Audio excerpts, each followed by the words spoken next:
Hi, Karen Dice here, and this is the October 2016 updates for mortgage currencies, rules, and regulations. Hey, it's only 3 months to the end of the year, and I wanted to let you know that so far we've written 96 articles. And of course, next month we're going to be breaking 100. I think we'll probably end up with 120 or so. So, are you keeping up with all the rules and regulations? This month you'll find 9 articles in this issue. And I'd just like to share just a couple of them with you, which will apply to loan originators, processors, underwriters, company owners, and managers. So let's talk about the elephant in the room, the CFPB mystery shoppers. Now, Tammy Butler, our editor, attended an important seminar recently, and we are publishing part 1 of her series of 3 parts where the CFPB over the past few years has been secretly shopping mortgage companies looking for ECOA and fair housing discrimination. There's a method to their madness, how they choose loan officers, how they choose companies, and maybe after you read this article, you'll even discover that you've been mystery shopped already. All right, so let's talk about the FHA and some updates to their handbook. Every month we review and we look at the updates in the handbook. And in the past, it came out in December. There's just been like word changes, little clarifications. But this month there are 3 changes that I want to tell you about. So they have changed their policy, first of all, on undisclosed mortgage debt, meaning that credit reports that did not show the mortgages used to be an automatic, mandatory downgrade. Well, the good news here is that they've clarified it that only delinquent, undisclosed mortgage debt will require a manual downgrade. So if it's undisclosed, it's current, you do not have to manually downgrade the loan.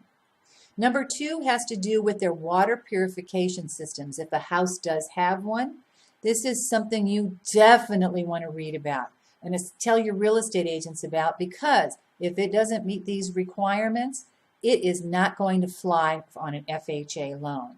There's a special form that needs to be completed, and there's 4 or 5 different rules that have to be followed in order for that to be acceptable. And then the third one has to do with upfront MIP and refunds from FHA to FHA refis.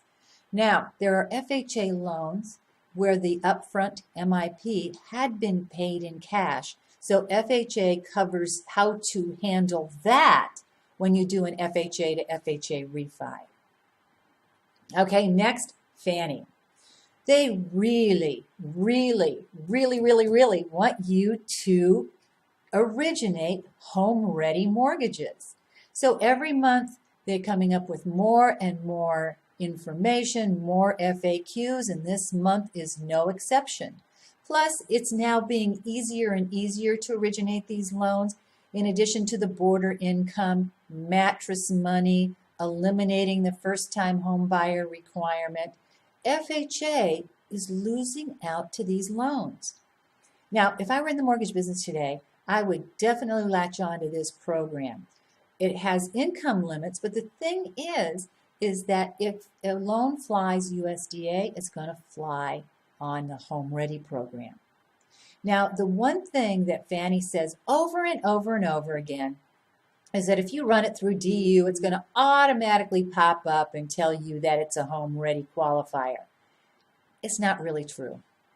In talking to loan officers who have originated dozens and dozens and dozens of these, if you even suspect that it might be HomeReady qualified, run it through DU, tagging it as HomeReady, and let DU kick it out telling you it doesn't qualify. So do the math. There's lower down payment for HomeReady than FHA, and with lender paid MI, the payment is lower as well. So do an example, compare it side by side, and see what you come up with.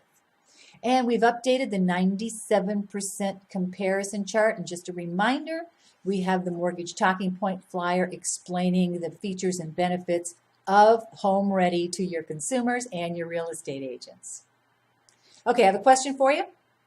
Are you getting red flag messages and you don't know what they mean, or you don't even know what to do about them once you get one? Well, Fannie noticed that they were having the same trouble as you are, and they created a chart with 7 of them, making it easier for you to understand and interpret. And then this is really, really cool. Fannie has a new training tool for loan officers, processors, and underwriters. It's also a great tool when hiring to determine if the person you are hiring really, really understands how DU assesses credit for the different types of buyers.